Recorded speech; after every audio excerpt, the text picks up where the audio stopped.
Every samurai carries two swords. One hangs heavy at the hip, curved and sharp, made to cut flesh and end fights. The other rests shorter and quieter, often ignored by those who only admire the first. Most people think the weapons exist for status or tradition. They miss the deeper truth. The real duel is not against another man. It is the constant choice between action and restraint. Between drawing steel and leaving it sheathed, that decision decides whether a life becomes disciplined or chaotic, meaningful or wasted. Picture a samurai standing at a crossroads in a village at dawn. No enemy stands before him. No blood demands payment. Yet this is the moment that matters most. Every road is a possible fight. An insult from a drunk, a challenge from a rival clan, a chance to prove strength. The ego leans forward and reaches for the katana. The ego always wants motion. Stillness feels like weakness. Silence feels like defeat. But wisdom lives in the pause before the hand moves. The katana represents the outer battle. It is the clear fight, the visible struggle. This is the realm most people understand. When there is danger, you act. When there is injustice, you strike. When challenged, you respond. The katana is skill made visible.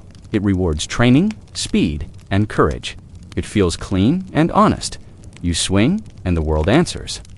Win or lose, the result is clear. The mind loves this clarity. In modern terms, the katana is every argument you choose to enter, every conflict you accept, every task you say yes to because it proves your worth. It is the email you answer at midnight, the debate you cannot let go, the rivalry you feed because it sharpens your identity. Action feels like control. Movement feels like life. The problem is that not every fight is worth the blade. Steel does not care about meaning. It only cuts. A samurai who draws too often grows predictable. Fatigue sets in. Enemies study his habits. Even victory carries a cost. Blood creates consequences. Each fight narrows future options. The katana solves immediate problems while quietly creating long ones. The wakizashi represents the inner battle. This blade never leaves the body. It cuts inward, not outward. It symbolizes restraint, judgment, and timing. This is the sword used to fight impulse, pride, and fear. It governs the decision to walk away when insulted, to endure a loss of face, to accept uncertainty. It demands more courage than the katana because its victories are invisible. Choosing not to fight feels like failure to the ego. There is no audience for restraint, no applause for silence. The mind spins stories of weakness. You should have spoken. You should have struck. You should have proven yourself. The wakizashi answers, none of these voices. It asks only one question. Does this battle deserve your life energy? A samurai trained in this inner blade understands that every fight consumes something that never returns. Time, focus, reputation, emotional clarity. These are finite resources. Spend them without thought, and even a strong warrior becomes hollow. The wakizashi teaches that discipline is subtraction. Strength is not adding more battles, but removing the ones that drain meaning. Imagine two warriors of equal skill. One fights every challenge, the other fights rarely. Years pass. The first is known everywhere. His name is spoken with fear, but also with exhaustion. He is always repairing damage, settling scores, watching his back. The second is quiet. Few know him. When he finally draws his katana, it ends the fight fast. Not because he is stronger, but because he is not worn down by constant conflict.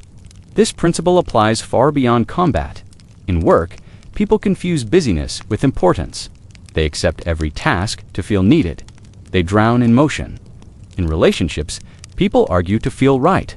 They mistake winning for connection. In ambition, people chase every opportunity and lose the ability to choose. The katana stays out too long. The wakizashi asks for foresight. It demands that you see beyond the present moment. Not every threat is real. Not every challenge defines you. Not every hill deserves your blood. Walking away protects future strength. It preserves clarity. It keeps the blade sharp for the battle that matters. This choice carries a hidden cost. Mastering discernment does not feel triumphant. There is no surge of victory. The ego starves in silence. It wants proof. It wants witnesses. It wants stories to tell. To sheath the sword is to deny that hunger. A void appears where validation would have lived. The wise warrior lives with questions others never face. What if that fight would have changed everything? What if silence looked like fear? What if restraint cost respect? These questions do not go away. They whisper at night. They erode self-importance.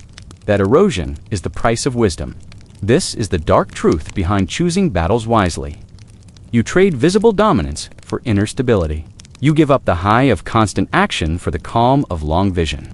You lose the illusion that strength must always be loud. The ego resists this trade because it feels like shrinking. In reality, it is refinement. A samurai who understands the two swords knows that action without restraint becomes chaos, and restraint without action becomes stagnation. The blades exist together for a reason. One answers the world, the other governs the self. Mastery lies in knowing which hand to move. As you listen, notice where your own katana stays drawn too long.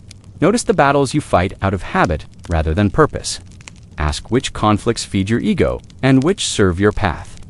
If this idea cuts close, that is the wakizashi doing its work. If you value this kind of deep analysis and psychological storytelling like the video, leave a comment with your thoughts, and subscribe to The Fictionist for more explorations into the hidden mechanics of the mind and meaning.